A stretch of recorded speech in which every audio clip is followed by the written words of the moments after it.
The Adventures of the Saint, starring Vincent Price.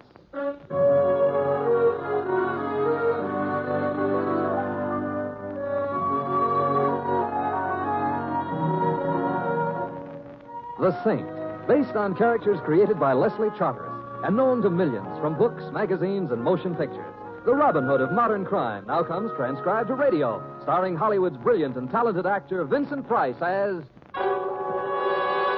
the Saint. All right, I'm coming. Wait until I put my head on, can't you? You? Well, this is an unexpected displeasure. I gotta talk to you, Saint, quick. Let me in. All right, Blanco. But I'm surprised at you. 4 o'clock in the morning is no time for a man in your profession to pay social calls. Like I say, I gotta talk, and you gotta listen. I'm listening. They got a job gonna be pulled tomorrow. Today, I mean. It's a big deal, Saint. Big deal. Oh, I'm glad. I'd hate to think you'd retired from crime, Blanco. It would throw so many deserving policemen out of work. It's a dirty deal. Filthy. Sounds like something right up your alley. Not this kind of thing, Saint. This is one line I draw. And it's a straight line, you hear? Yes, I hear. Before I know what the score is, before I know who they're going to use it on, I rig it. The best job of its kind I ever do. It's going to work, and he ain't going to leave a trace. Yeah, I should never have had that spumoni right after a lobster dinner. Blanco, do you think if I get up and take some bicarb, you and the rest of this dream will go away? Listen to me.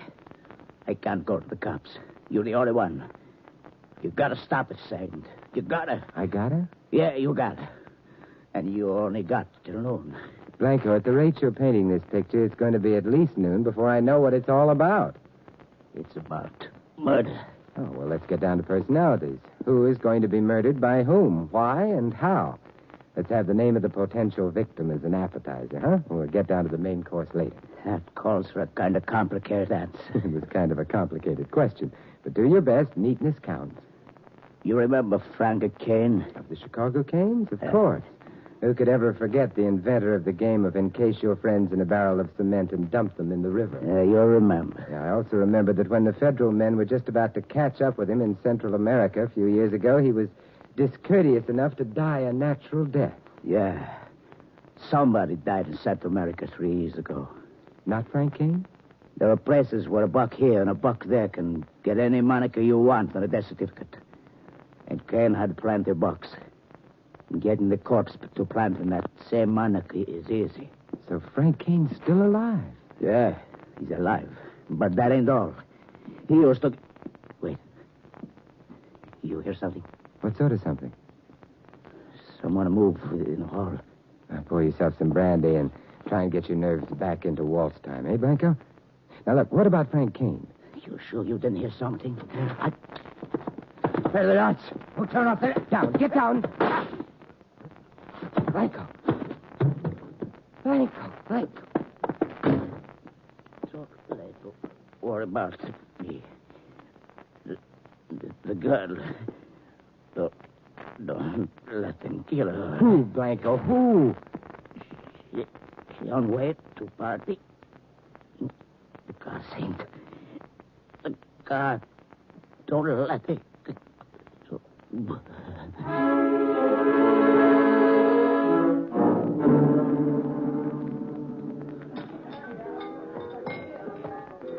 It's good to see you again, Mr. Templar. And here I've been thinking you'd given up after I was drinking. I just about have. And it's a pity because I like this bar of yours, Morgan. Why don't you make an honest saloon out of it and open up during legal hours? My customers would never stand for it. No? My customers all learned to drink during Prohibition. In speakeasies. The way they look at it, a drink just doesn't have any kick in it if it's legal. Yeah, and this is the part of the lost generation that's still lost, eh? Would you like a table? Just some information. Yes? About a year ago, when I was one of your regular patrons, a lady used to frequent this place. A lady in this place? Her name was Violet, and so was the color of her hair. She used to sit at a table around the bend there and make tender speeches to a bottle of scotch. Do you remember Violet? Indeed I do. Where can I find her? At a table around the bend there, making tender speeches to a bottle of scotch. I should have known. There was a love that was fated to last. Thanks, Morgan. You're welcome, Mr. Templer. Hello, Violet. Go away. Oh, now that's no way to treat an old friend. Oh, friend, you're no old friend. Don't have friends. Go away. You mean you've forgotten me? What's your name? It's an old Scotch name, 8 years old. Sit down, friend. Thank you. Hey, waiter. Yes, sir? The usual for the lady, doubled, Coming right up, sir. Sit down again, friend. Thanks. No. Look, speaking of friends, whatever became of Louis Blanco? Blanca? Mm-hmm. You friend of Blanca? A former friend. What do you want him for? You cop? No. I have some money for him. Money? You owe money? What for? Well, he did a job for me. Job?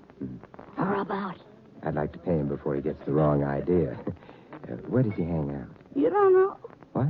About the job he got, the garage. What garage? Central Garage, 55th Street. Oh, yes, of course. Here you are, sir. My old friend. Violet, look, tell me something. You know I like you. Yeah, I like you, Violet. But tell me, why does a fellow like Blanco hang around a garage? You don't know? No. You're no friend of Blanco. You're a cop. And you're pumping me for him. Let's have a drink. Yeah, let's. How's Frank these days? Frank? If you know Blanco, you certainly must know Frank. Blanco used to work for him in the old days. Frank came, remember? How do you torture me like this? You know Frank's dead. You sure? Sure. I ought to know whether or not I'm a widow. Why do you think I drink like this? Why do you think... Oh, look, Go sorry. away, go away.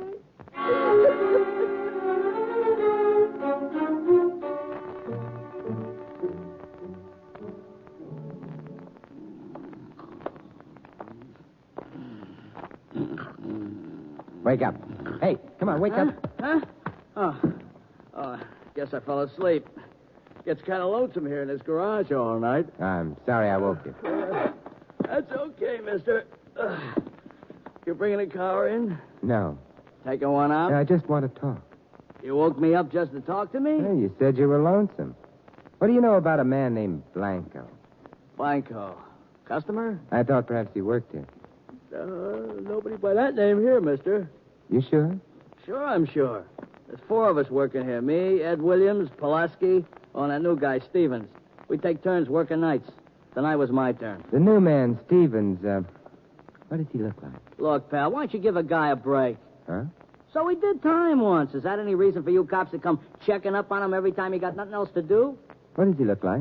You don't get any help from me. I'm a law-abiding citizen. I believe in helping the law, but not when it starts hounding a guy. And I'll give it to you straight, friend. There was a murder committed tonight. The chances are the guy you're asking about had nothing to do with If it. Stevens and Blanco are the same man, he had a lot to do with it. What, do you think he killed somebody? He's the corpse. He's dead? What did he look like? About medium height, dark hair, dark eyes, sort of dark complexion. He's dead. That's Blanco. Gee. Well, who did it? That's what you're going to help me find out. Me? Mm-hmm. What did Blanco do around here? Same as we all do. Sleep? We're mechanics, mister. Last night was the guy's night on. It was supposed to be my turn, but he asked me to swap with him. Last night, eh? Yeah, so I swapped. It made no difference to me. He made out like it was important. What did he work on while he was here last night? Now, how should I know? Don't you keep records? Well, sure. Well, then that's how you should know. All right, come on in the office. All right. This is your record file, huh? Yeah. Yep, here's the report. Yesterday's date.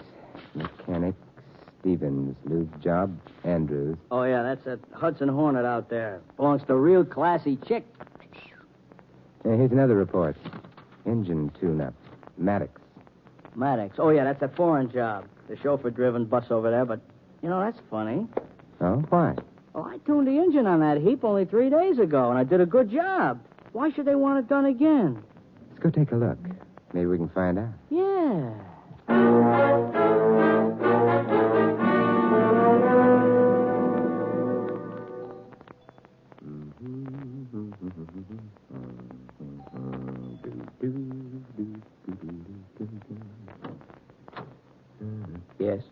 Oh, my name is Templar. I'd like to see Miss Maddox, please. Miss Maddox? Mm-hmm. Miss Virginia Maddox? Yes, please. Forgive me for being inquisitive, sir, but it isn't quite 8 o'clock yet. A little early for a social call. Are you acquainted with Miss Maddox? We went to school together. You did? Who is it, Carson? There's a gentleman calling on Miss Maddox. What's that? Calling on Miss... You wish to see Miss Maddox? Yes, but I didn't realize I'd create this much of a sensation. I must remember to include I'd like to see Miss Maddox in my repertoire of startling things to say. Well, I'm Mrs. Anders. I'm in charge of this household. Do you know Miss Maddox? The gentleman went to school with Miss Maddox. He went to school with her? That's what he said. You know, there's something about all this that reminds me of the time a friend of mine tried to negotiate a federal loan. Oh, show the gentleman into the library, Carson. I'll go call Miss Maddox. If you'll just be seated, Mr. Templar. Oh, thanks. No, I didn't catch his name, but it's someone who went to school with you. I know. I'll bet it's Fatso. Why, you're not Fatso. I suppose I should say thank you, but certainly you're not Miss Maddox. Why, of course I am. Now, don't tell me she's changed that much since your school days. I'm afraid I'm the one who's changed. As a matter of fact, I feel myself changing slightly this very moment. Oh, well, when you find the right Virginia Maddox, you can both have a laugh over this. Yes, a good long laugh. Yeah, I think the time to laugh is right now. And you can all join in. You see, this is the Virginia Maddox I'm looking for. I beg your pardon? There's a foreign car, an Assetto Fascini, at the central garage, registered to a Virginia Maddox at this address. Why, of course, it's mine. Yours? Oh, it's mine, all right. Although, naturally, I don't drive it. You see, I'm only 8. And if you lived in California, you'd have been driving it for years. I'm afraid I don't understand what you're trying to say. I'm not saying, Mrs. Anders. I'm asking. Did you ever hear of a man named Blanco? Blanco? No, I don't believe I ever have. I haven't. Have you, Carson? No, Miss Virginia, I don't... Wait a minute. When I took the Asada down to the garage the other day, there's a new mechanic there. I think his name is Blanco. Now, that's interesting. You're a detective. That's what you are. A detective. No, Virginia. Besides, if I were a detective, I'd know the answer to something Carson just said without having to ask. And what does that mean? Suppose you tell me. What? How you knew that the new mechanic's name was Blanco when even the men who worked with him thought it was Stevens. Well, maybe it was another man. I mean... I'll tell you what I mean, Carson. You're the first real link, the first hopeful sign that I'm heading in the right direction. Look here, what is this all about? Virginia, didn't I just hear your doll cry? Oh, Mr. Templar, I haven't played with dolls since I was a child. Oh, yes, of course. I should have known. You don't have to make an excuse, Mr. Templar. I know you want me to leave the room. You want to talk grown-up talk. Virginia, you're the most fascinating woman I've met in years. But there are a few questions I want Carson to answer. And... Mister, whatever your name is, I'll give you just 3 seconds to put up your hands. Very well, if you insist. And now, sir, I should like to know what you mean by forcing your way into this house. Oh, Uncle Roger, can't you see? He's a detective, just like in the comic book. Exactly. Fire that gun, sir, and I'll bleed ink all over this handsome carpet. He forced his way in on the pretense of seeing Virginia, Mr. Pierce. But it appears that it was really Carson he wanted to see. You know this man, Carson? No, Mr. Pierce. I never saw him before. His name is Templar. Templar? Simon Templar? And I'm certainly not fatso, am I, Virginia? No. Oh, so you're the saint. I'm very glad to meet you. Then, may I put my hands down? Of course. But what is the reason for this rather strange and unsaintly visit, Mr. Templar? Virginia, why don't you go try on your party dress, huh? The one you're going to wear this afternoon? Oh, I've already tried it. But how did you know I was going to Janice Fuller's party this afternoon? We comic book detectives know everything. Is Carson going to drive you in the car? Well, of course. The only way to get to Janice's house is by car. Unless you feel like walking all the way up the mountain. Mountain? Yes, it would have to be a mountain, wouldn't it? Mountain road with a great many curves. I am still waiting for your explanation, Templar. The child. Leave the room, Virginia. No, I want to Virginia? stay. Oh, very well. But you know I'll find out everything anyway. Carson will tell me. Won't you, Carson? If I can, dear. Goodbye, Mr. Templar. Goodbye, Virginia. I've enjoyed meeting you. Now, Mr. Templar, What did you want to see us about? About murder, Mr. Pierce. One that was committed a few hours back and another one that I hope to prevent. It's scheduled to take place in a few hours from now. What? Mr. Templar, please explain. A few hours ago, I was paid a call by a hoodlum named Blanco. This led to a brief but informative conversation with a lady barfly named Violet, which in turn led to an interesting half hour with a limousine named Isata Frashini. And so, here I am. I'm afraid I'm afraid I don't understand either. All that's clear to me as of now is that there's been a murder, and there's a good chance there's going to be another one. Murder? Who was murdered, Mr. Templar? The aforementioned hoodlum, Blanco.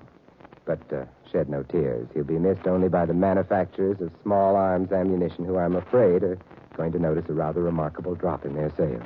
What? It's the car that I'm here about, Mr. Pierce. The Isata Frashini that spends its spare time at the central garage. The registration slip says that it lives here. Yes, that's our car. It is the central garage we use, Carson, is it not? Yes, sir. I understand the car is owned by that charming child, although she informs me she doesn't actually drive. Yes, the car is hers. Mr. Pierce, I hope you won't think I have an ulterior motive. I'm a little old for Virginia, but she's loaded. She's extremely wealthy. You see, Mr. Templar, shortly before Virginia's father died in South America, he drew up a will giving the child his entire fortune. I was designated her guardian until she comes of age. Oh, then you're not really her uncle. I'm an uncle in name only. Oh, I see. Tell me something. Where in South America did the child's father die? In Honduras. That's Central America. Oh, is it?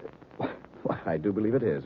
Why do you ask, Mr. Templar? I wasn't really asking. I was shooting in the dark. What? When I return to this house in an hour or two, Mr. Pierce, we must all have another delightful talk.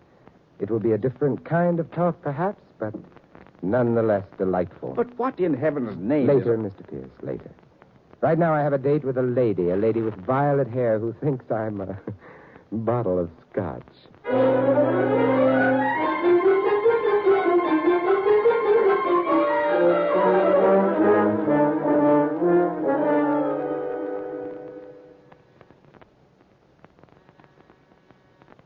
Yes, who is it? Package. Package. I didn't order any. Package from what? What is this? Hello, Violet. I'd like to have a talk with you. A talk. Say, look here, I don't know who you are, but... If you'll let me in, I'll... No, I... Come on. Hey, what do you mean by forcing your way in here? Argument, while always stimulating, takes time, and I don't have much time. What's this all about? Blanco's dead. Blanco. What's that to me, Cowper? I'm not the police. My name is Simon Templar. The same? And you're Violet Kane, Frank Kane's wife. Widow. Yeah, that's another argument we're not going to have time for. You're nuts. If Frank were alive, I'd know it. Drink? No, thanks. There, that's better. All right, we can talk now. What's Blanco's murder got to do with me? You're next on the list. Hey, you dropped your glass. What do you mean by that crack? There's nobody... I don't feel so good. May I help you? No, I... What? Who'd want to kill me? Somebody who's related to you. I'm not sure who. Related to me? But I've only got one... I don't feel so good. What is it? Oh, it burns. Violet, come on now. Let me... No, listen to me. Picture on the table. Only relative.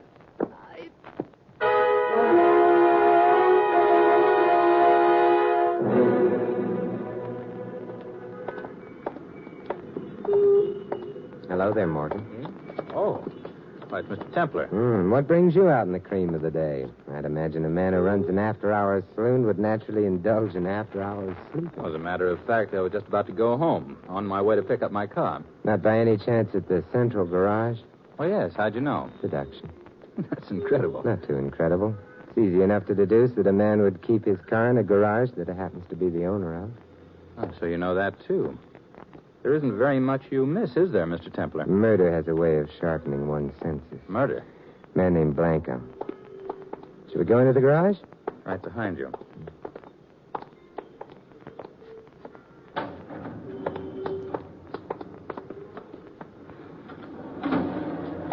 You said his name was Blanco? Yeah.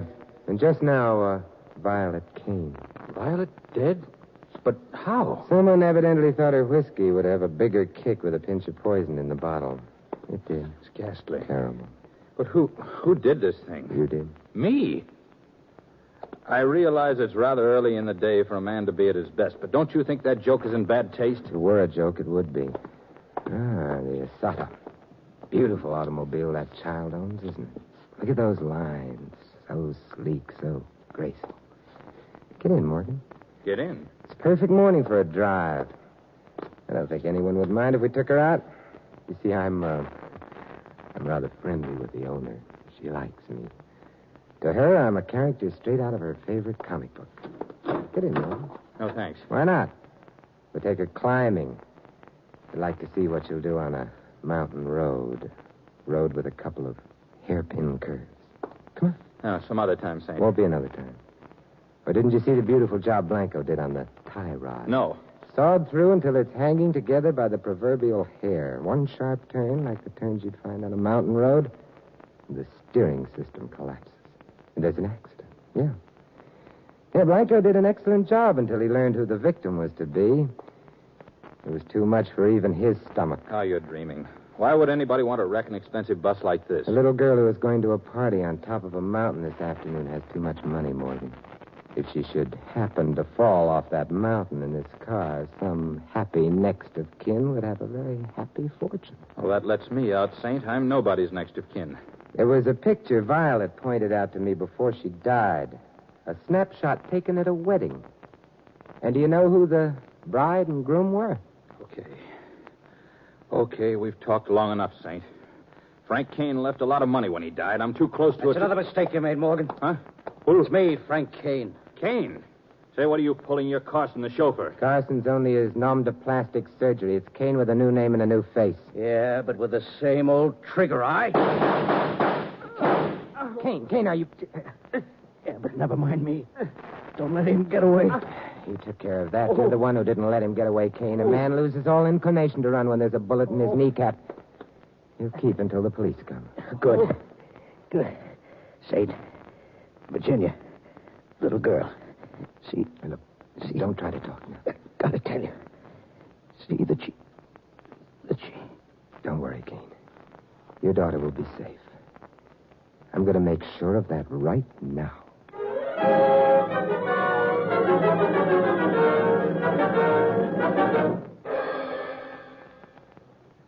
It's beyond belief, Mr. Templar. What sort of fiend could even dream of harming that child? It was a team of fiends, Mr. Pierce. And one of the fiends has just given up his membership in the inhuman race. There were two of them? Yes, Miss Anders, two of them. Morgan and someone else. Someone who would be Virginia's only surviving relative once Violet Kane, the child's mother, had been erased from the picture. The only surviving relative and inheritor of the child's fortune. But we know of no relatives, do we, Roger? There was only Frank Kane, her father, but legally, at least, he was dead. Now he's dead in fact as well. But there is another relative. I'm amazed that you don't know. Who? Violet pointed to a wedding picture as she was dying. It was your wedding picture, Mrs. Anders. You were the bride. Morgan was the groom. Yes. I was married to Morgan once. But surely that doesn't mean that I... Look here, Templar, this is preposterous. It would be even more preposterous if Violet hadn't had a sentimental nature. What do you mean? The snapshot. She wrote the names of each member of the wedding party on the snapshot. The names? Mm-hmm. She had your name written. Rose, isn't it? And what makes the photograph really interesting is the man standing next to the groom. It was you, Mr. Pierce. Of course it was me. Is it a crime to attend a wedding or have one's name written on a picture? No, but in this case it solves a crime. Because, Mr. Pierce, under your picture, Violet affectionately wrote, "My dear brother, Roger." What? You... Don't bother. I'm sure I've been called it before. Come on, brother. We're going visiting. There's a new district attorney downtown who's dying to make himself a reputation.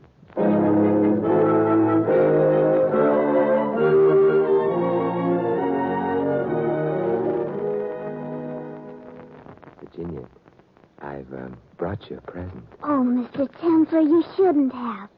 But I'm so glad you did. But go on, open it.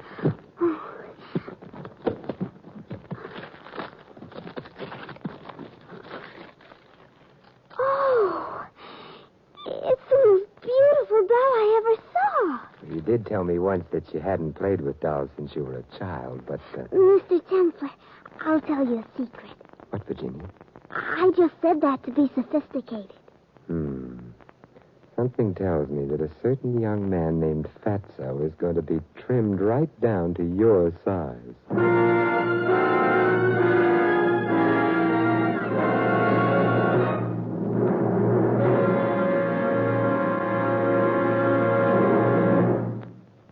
You have been listening to another transcribed adventure of the Saint, the Robin Hood of modern crime. And now, here is our star, Vincent Price. Ladies and gentlemen, in tonight's cast, you heard Maggie Morley as Violet and Anne Whitfield as Little Virginia. Edmund McDonald played Blanco, Jack Moyles, Carson. Ted Von Eltz was Roger, Irene Tedrow, Mrs. Anders. Morgan was played by Barney Phillips, and the Garage Man by Jerry Hausner.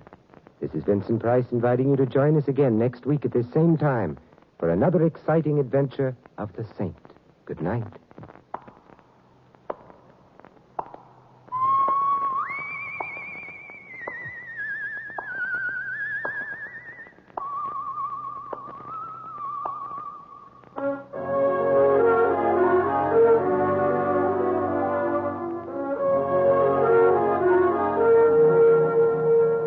This adventure of the Saint was written by Michael Cramoy. The Saint, based on characters created by Leslie Charteris, is a James L. Safier production and is directed by Helen Mack. Vincent Price is soon to be seen co-starring in RKO's production of His Kind of Woman. And all you Saint fans will be glad to know that the Saint comic books are on sale at all newsstands. This is Don Stanley speaking. 3 chimes mean good times on NBC. Every Sunday on NBC, meet 2 delightful and often confusing families, the Blandings and the Harrises. Mr. and Mrs. Blanding stars Cary Grant and Betsy Drake as the proud but bewildered owners of the famous Dream House. And the Phil Harris-Alice Faye show features the hilarious Harrises and their friends in typical Amazing Harris situations. Hear them later today. Fred Allen, Ed Wynn, and Bea Lilly join the big show today on NBC.